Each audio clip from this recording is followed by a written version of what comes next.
زیر عشبه های دام مایم، شهید لحظه و ایام مایم، میان کره های آتش و دود چرا مثل همیشه خواب مایم؟ چرا همه در بستر سرمایه محکوم ولی درگیر قتل عام مایم؟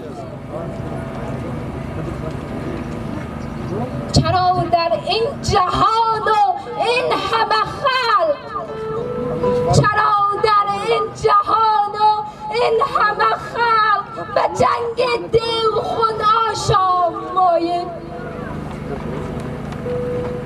برای چاره جویی هیچ کس نیست، برای چاره جویی هیچ کس نیست، جنازه روی دوش ای قوم بس نیست. برای چاره جویی هیچ کس نیست، جنازه روی دوش ای قوم بس نیست. بیایید چاره بر غم بسنجیم، نظام تازه در عالم بسازیم.